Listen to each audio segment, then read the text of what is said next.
Red sparrow.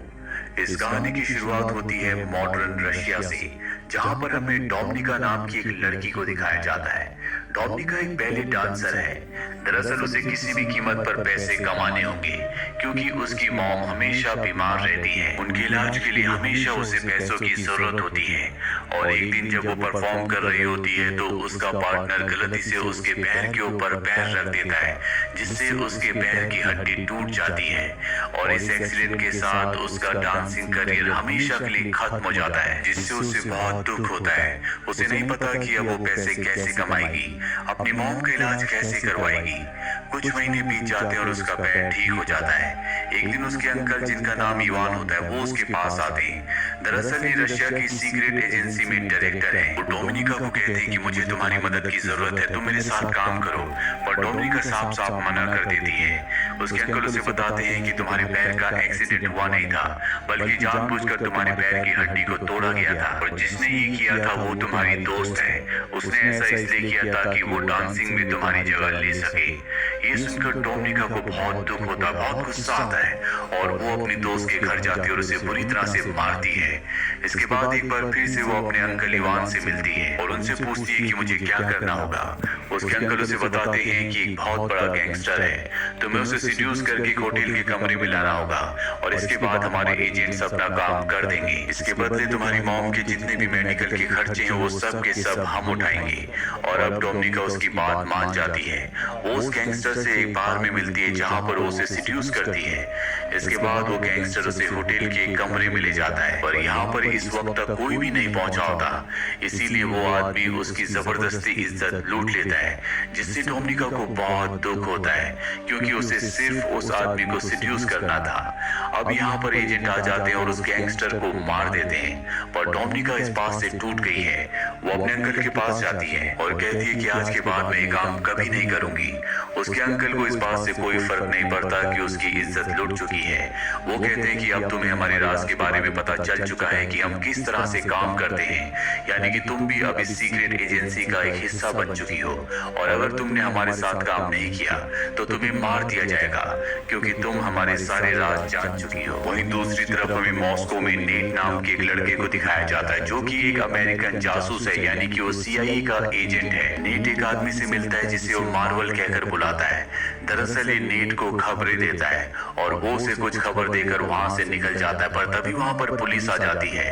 Net नहीं चाहता कि उसे खबर देने वाला मार्वल पकड़ा जाए, इसीलिए वो गोलियां चलाता है, जिससे पुलिस का ध्यान उसकी तरफ आकर्षित होता है और मार्वल उस जगह से भाग जाता है। पर नेट को पकड़ लिया जाता है और वापस अमेरिका भेज दिया जाता है। पर नेट एक बार फिर से रशिया जाना चाहता है, लेकिन उसके जो सीनियर होते हैं वो कहते हैं कि तुम रशिया नहीं बल्कि बुडापेस्ट जाओगे, ताकि तुम एक बार फिर से मार्वल से मिल सको। वहीं दूसरी तरफ हमें रशिया की सीक्रेट एजेंसी के डायरेक्टर इवान को दिखाया जाता है, जो उस वीडियो फुटेज को देख रहा होता है जिसमें नेट मार्वल से मिला था, और उसे देखकर उसे समझ में आ जाता है कि मार्वल एक रशियन सीक्रेट एजेंसी का ही मेंबर है, जो इस वक्त बुडापेस्ट में है।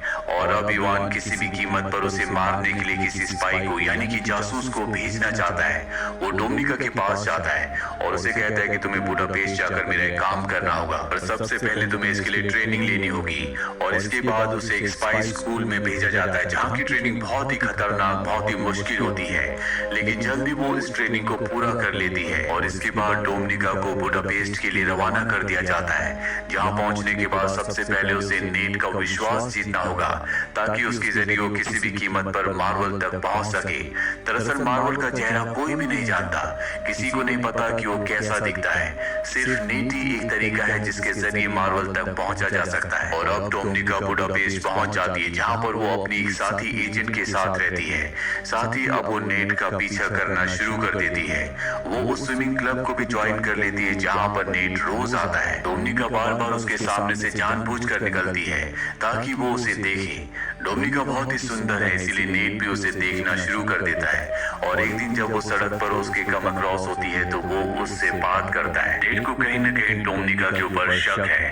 डोमिनिका जब अगले दिन स्विमिंग क्लब जाती है तो देखती है कि वहाँ पर उसका आईडी कार्ड नहीं है। दरअसल नेट उसका आईडी कार्ड निकाल कर अपने साथ ले गया होता है और अब उसे पता चल जाता है कि वो एक रशियन स्पाई है, लेकिन फिर भी वो बार बार उससे मिलता है। हालांकि अब उसे पता है कि डोमिनिका उससे बार बार इसीलिए मिलती है ताकि वो मार्वल के बारे में इंफॉर्मेशन निकाल सके। वही डोमिनिका जब एक दिन अपने घर पर जाती है तो उसकी जो उसके साथ फ्लैटमेट होती है, जो खुद भी एक स्पाई है, वो घर पर नहीं होती। और जब वो घर की तलाशी लेती है तो उसे पता चलता है कि उसकी जो साथी है वो किसी अमेरिकन स्पाई से मिलने वाली है, जिसे वो कुछ इन्फॉर्मेशन देगी और उस इन्फॉर्मेशन के बदले उसे पैसे मिलेंगे। डोमिनिका समझ जाती है कि उसे भी उसी की तरह एक मिशन दिया गया है। अब डोमिनिका अपने काम को पूरा नहीं कर पाती, उसे मार्वल के बारे में कुछ भी पता नहीं लगता। इसीलिए इवान यहाँ पर आता और उससे पूछता है कि तुम्हारा काम इतना स्लो क्यों चल रहा है? अगर ऐसे चलता रहा तो तुम्हें मार दिया जाएगा। वो कहती थी कि मेरे काम स्लो चलने का कारण ये है कि मैं अपनी साथी एजेंट के साथ उसके मिशन पर काम कर रही हूँ। ये सुनने के बाद इवान को बहुत गुस्सा आता है। वो कहता है कि तुम्हें अपने काम पर ध्यान देना चाहिए।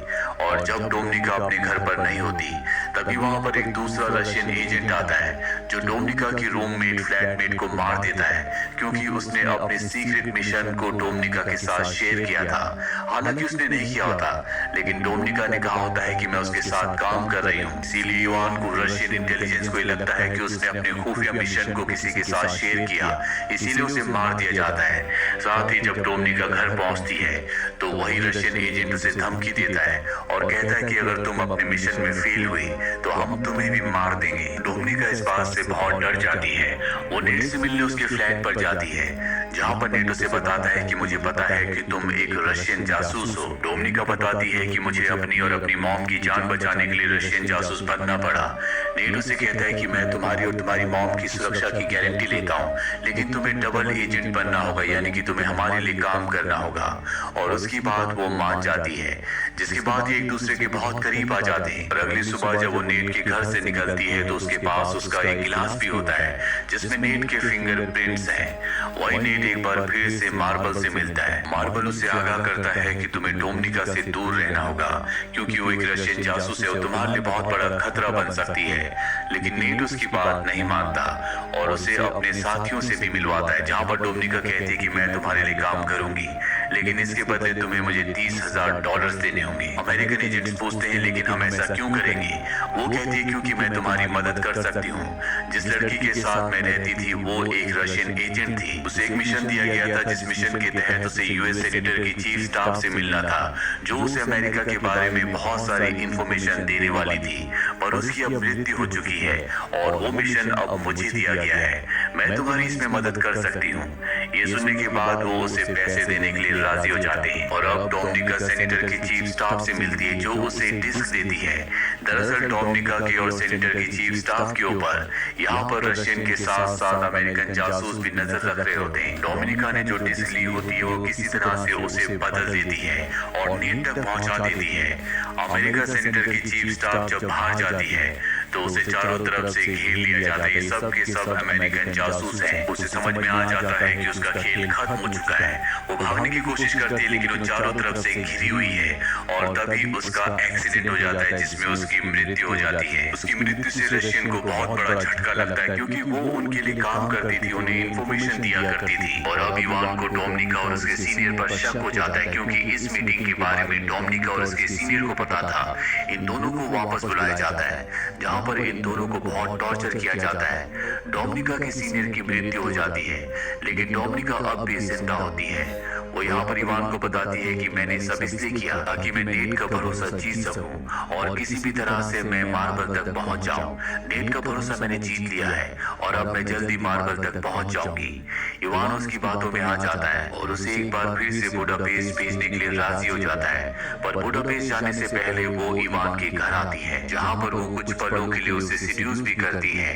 इवान को उस पर शक है, इसीलिए बुडापेस्ट वो उसके पीछे एक और जासूस को भेजता है। डोमिनिका बुडापेस्ट पहुंचने के बाद सबसे पहले नेट से मिलती है। नेट उसे देखकर बहुत खुश होता है, अपने गले से लगा लेता है और वो नेट को सब कुछ बता देती है। नेट अब भी उसे मार्बल के बारे में कुछ नहीं बताता, लेकिन वो उसे बहुत पसंद करता है, इसीलिए एक बार फिर से ये एक दूसरे के करीब आ जाते हैं। ये दोनों के दोनों सो जाते हैं, पर जब डोमिनिका की नींद खुलती है तो वो देखती है कि उसके सामने वही एजेंट है जिसे डोमिनिका के पीछे रशिया से भेजा गया था, और उसने नेट को पकड़ा हुआ होता। वो किसी भी कीमत पर मार्बल का असली नाम और उसकी पहचान उससे जानना चाहता है, पर नेट उसे नहीं बता रहा होता। इसके बाद डोमिनिका भी नेट को मारने लगती है और उससे मार्बल का असली नाम पूछती है, लेकिन उसे टॉर्चर करते करते अचानक से वो रशियन जासूस के ऊपर हमला करके उसी को मार देती है। इसके चलते दोनों के दोनों घायल हो जाते हैं और डोमिनिका और नेट दोनों के दोनों हॉस्पिटल में होते हैं। यहाँ पर रशिया के जनरल जो कि इवान के सीनियर होते हैं, डोमिनिका जिन्हें पहले से जानती है,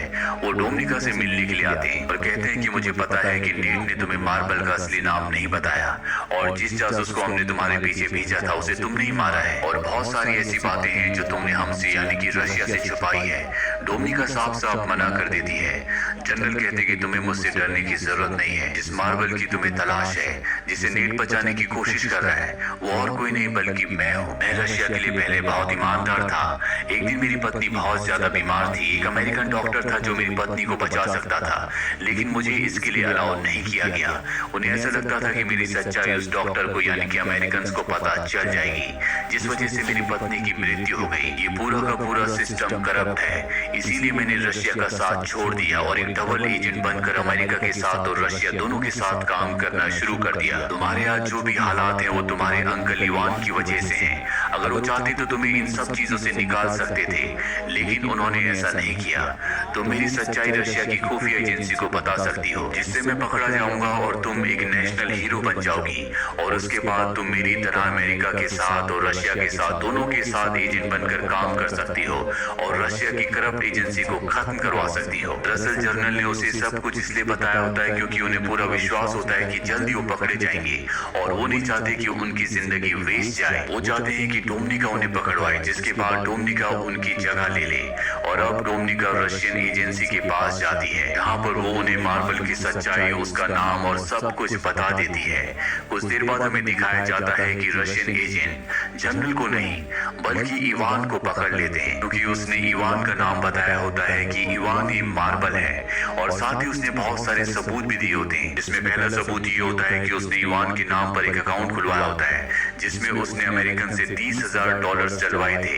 साथ ही जब वो इवान के घर पर गई थी तो वो गिलास जो नेट के घर से लाई थी, जिसमें नेट के फिंगरप्रिंट्स थे, वो उसने अपने अंकल इवान के घर पर छोड़ दिया था, जिससे ये साबित होता है कि इवान और नेट आपस में मिले हुए हैं। दरअसल वो शुरू से ही इवान को इस जाल में फंसा रही थी, जो पूरी तरह से उसके जाल में फंस चुका है। वो चाहकर भी अपनी बेगुनाही साबित नहीं कर सकता। रशियन एजेंट्स इवान को मार देते हैं और इस तरह से इवान का खात्मा हो जाता है। डोमिनिका ने मार्बल का पर्दाफाश किया होता है, इसीलिए उसे प्रमोशन मिल जाता है और अब वो रशिया में अपनी मॉम के साथ बहुत खुश है। लेकिन वो नेट को आज भी याद करती है क्योंकि वो नेट को पसंद करती है, और एक दिन उसे एक अननोन नंबर से कॉल आता है। दूसरी तरफ से कोई नहीं बोलता, वहां से सिर्फ एक पियानो की धुन बजती है, जिसे सुनने के बाद वो समझ जाती है कि ये नेट है। इसी के साथ ये फिल्म, ये कहानी यहीं पर खत्म हो जाती है। उम्मीद करते हैं कि ये कहानी आपको पसंद आई होगी।